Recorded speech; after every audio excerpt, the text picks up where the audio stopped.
Sebanyak 26 orang masih hilang atau dalam pencarian pada hari ketiga pasca bencana tanah longsor yang menimbun 48 rumah di Dusun Situkung, Desa Pandan Arum, Kecamatan Pandan Arum, Kabupaten Banjarnegara, Jawa Tengah. Sementara itu warga yang mengungsi tercatat setidaknya ada 917 jiwa. Upaya pencarian korban terpaksa dihentikan sementara pada Selasa 18 November hari ini karena kondisi tanah yang masih terus bergerak dan dinilai terlalu berbahaya bagi tim penyelamat. Informasi selengkapnya akan disampaikan jurnalis Tribun Banyumas, Farah Anis. Selamat malam.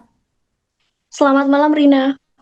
Ya, Farah, seperti apa update di hari ketiga pencarian korban longsor Banjarnegara ini?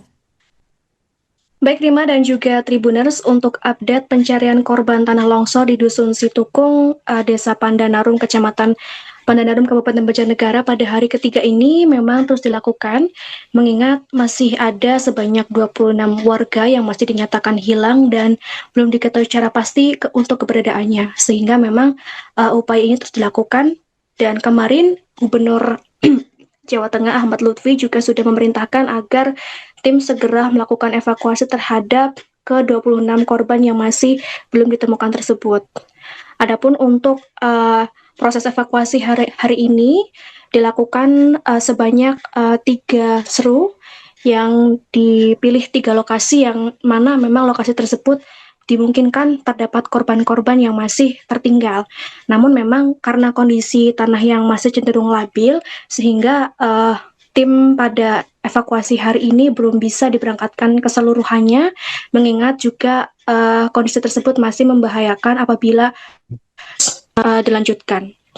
Kemudian pada hari ini untuk proses evakuasi juga masih belum bisa menurunkan alat berat, mengingat masih labilnya kondisi tanah dan juga masih adanya pergerakan lumpur di bawah permukaan tanah yang ada di Dusun Situngkung tersebut.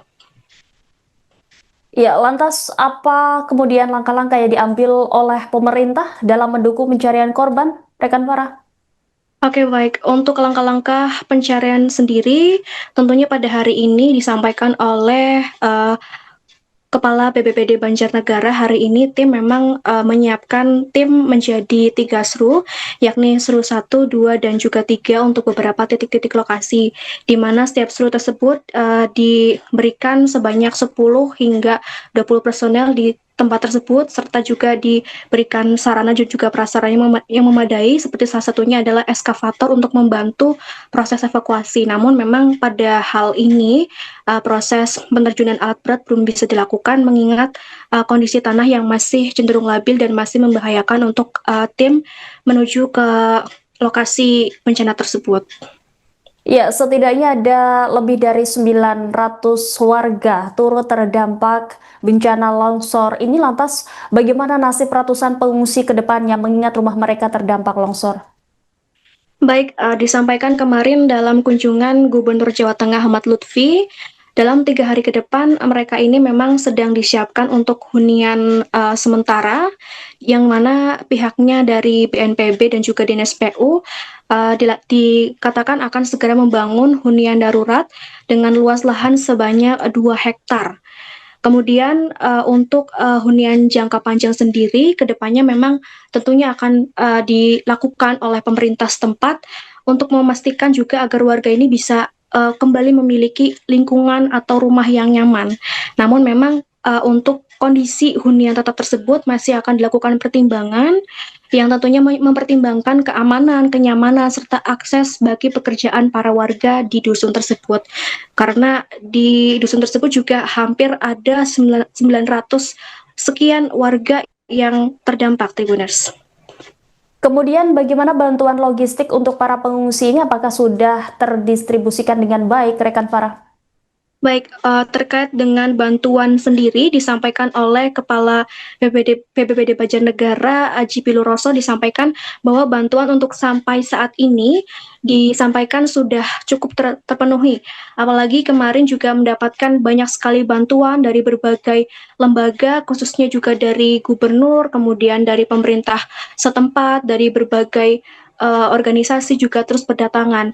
Disampaikan juga untuk saat ini bantuan sudah tercukupi dan terus sedang didistribusikan ke 3 lokasi pengungsian yang memang menjadi titik utama untuk pengungsian dari bencana tersebut, yakni yang berada di kantor Kecamatan Pandan Arum, kemudian di Gedung Haji Pringamba, dan di Gor Desa Beji. Demikian. Ya, berdasarkan pantauan Anda hari ini, seperti apa situasi di lokasi bencana longsor tersebut, rekan Farah? Baik, untuk situasi di bencana longsor sendiri pada hari ini masih sama seperti sebelumnya, masih dilakukan proses evakuasi dan beberapa tim juga masih naik ke atas untuk melihat kondisi langsung dan melakukan asesmen serta mencari beberapa warga yang masih dinyatakan hilang. Namun sampai hari ini memang belum ada tanda-tanda ditemukan, mengingat juga kondisi di lokasi yang belum memungkinkan. Dan disampaikan pula pada siang tadi, proses evakuasi sudah dihentikan mengingat kondisi tanah yang memang masih terus bergerak. Sementara untuk kondisi cuaca di sana, apakah tadi juga turun hujan? Terkait kondisi cuaca, tidak terlalu hujan lebat ya. Memang di lokasi tersebut mendung, namun hujan untuk intensitas hujan sendiri tidak terlalu tinggi, sehingga memang meskipun hujannya masih ada, tapi hal itu tetap menghambat untuk proses evakuasi sendiri.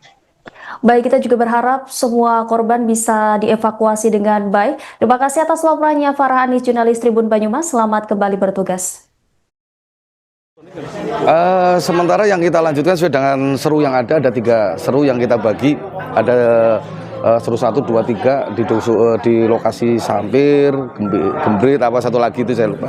Tapi intinya dari setiap titik lokasi yang kita lakukan ada jumlah minimal dengan 3 alkon, kemudian 100 orang, ya, 10 orang, kemudian alat berat 1 saat ini, tapi alat berat belum kita turunkan. Belum diturunkan, kenapa?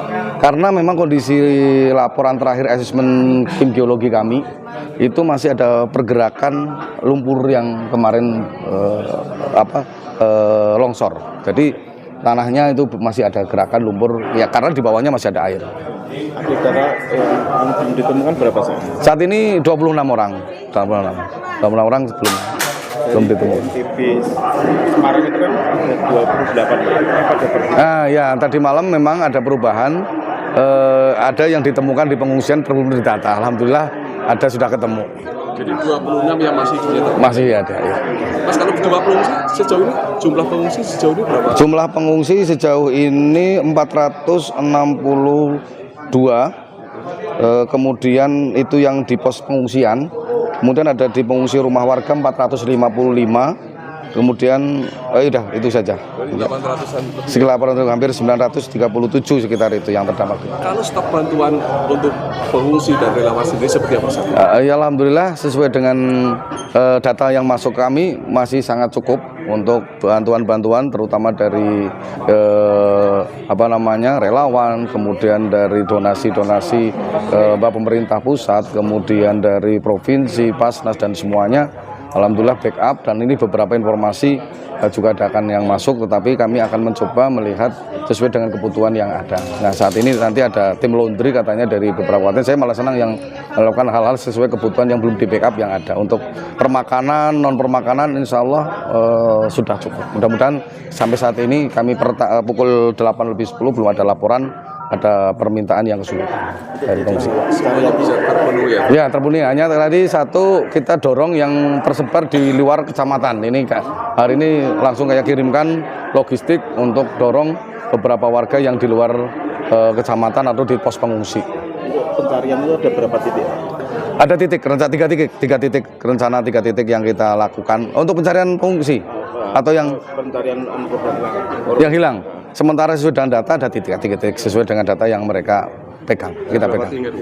Tiga titik. Titik ada berapa tim Titik tadi satu titiknya kurang lebih ada 10 sampai 20 orang. Ya, sangat dinamis dengan kebutuhan di sana. Karena memang saat ini pula tim belum ada yang digerakkan ke atas. Pukul 7.45 menit yang lalu saya mendengar belum ada tim yang boleh masuk. Hanya beberapa orang tim serunya ketua organnya untuk melakukan asesmen masih di sana. Assalamualaikum warahmatullahi wabarakatuh, rekan wartawan. Hari ini di TKP yang kedua. Jadi TKP yang pertama adalah di wilayah Majenang Cilacap. Kemarin sudah recovery-nya sudah kita temukan dari 12 korban yang hilang sudah 10 ya. Ulangi 2, tinggal 10. Ini dalam rangka pencarian. Di sana pun sama, kita bentuk klaster-klaster dan tim bekerja terus. Kita doakan korban yang belum ketemu segera kita temukan. Termasuk relokasi sudah kita tetapkan di mana huntara maupun huntapnya untuk wilayah Cilacap. Kemudian yang kedua, hari ini di wilayah Banjarnegara, tepatnya adalah di Dukuh, Situkung, Pandan, Narum, di mana ada tanah bergerak yang itu longsorannya adalah hampir menimpa 30 rumah yang sekarang hilang. Kemudian 886 masyarakat satu Dukuh langsung kita lakukan evakuasi. Karena apa? Berdasarkan kajian dari BMKG dan lain sebagainya masih ada tanah bergerak. Sehingga saya tidak mau tahu, kita sudah rapat dengan Pak Pangdam, dengan Pak Deputi BNPB, dengan Pak Kapolda, dengan Bupati, Dandim dan Kapolres bahwa kita putuskan masyarakat harus kita fungsikan. Sehingga di sini kita 3 spot pengungsian 886 ada di masyarakat maupun di beberapa tempat yang sudah kita sentralisasikan by name by address. Kita temukan 26 warga kita yang belum ketemu. Dan ini menjadi prioritas kita untuk segera ditemukan. Sehingga Basarnas dengan 500 anggota sudah kita bagi tim untuk besok pagi mulai kegiatan di sana. Berikut sarprasnya. Jadi nanti akan kita kirim sekitar 4 sampai 10 evakuator untuk mencari masyarakat kita yang belum ketemu. Kita telah bentuk beberapa klaster dari pengungsian yang kita lakukan. Satu klaster pengungsian yang nanti gunanya adalah untuk mobilitas daripada kegiatan-kegiatan para pengungsi. Yang kedua ada klaster logistik. Jadi bahan pokok masyarakat kita harus terpenuhi. Kemudian yang ketiga adalah klaster kesehatan untuk memastikan masyarakat pengungsi betul-betul sehat.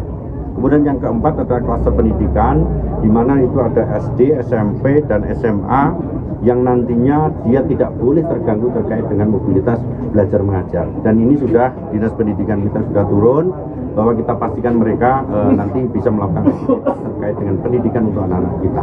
Yang tidak kalah penting adalah trauma healing bagi masyarakat kita di pengungsian. Polda Jawa Tengah telah membentuk asesor, termasuk Kodam juga, termasuk Provinsi, Dinas Psikologi untuk segera recovery bagi masyarakat yang nanti terdampak. Prinsip saya sebagai gubernur mewakili pemerintah kota, ulangi, pemerintah mengucapkan bela sungkawa yang sedalam-dalamnya. Semoga ini adalah ujian dan husnul khotimah bagi korban kita dan diberikan kekuatan bagi yang ditinggal. Oke? Untuk pasca tadi penanganannya seperti apa, Pak? Karena tanah juga masih gerak. Paskanya satu pengungsian, ya. Pengungsian ini kita pastikan mereka sudah aman di tempat pengungsian. Sebentar lagi 3 hari kita geser ke hunian sementara. Jadi hunian sementaranya sudah kita siapkan tanah 2 hektar. Dinas PU nanti dengan BNPB akan bangun hunian sementara. Karena jumlahnya itu hampir 1 dusun, kami lagi memilah dan memilih huntapnya mereka.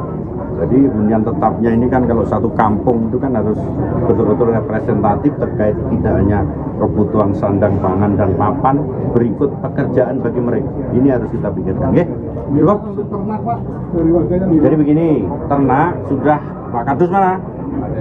Kadus. Sudah kami datakan. Jadi data ternak ada di lapangan, nanti relawan yang akan ngasih rumput. Kemudian didatakan sama Pak Kadus, itu ternak sopo ditulis, oh ternak saya ini, ternaknya. Bagi mereka yang ternaknya hilang, nanti tetap kita datakan, akan kita bantu bibitnya, biar mereka recovery, ya. Cukup, ya? Oke, terima kasih.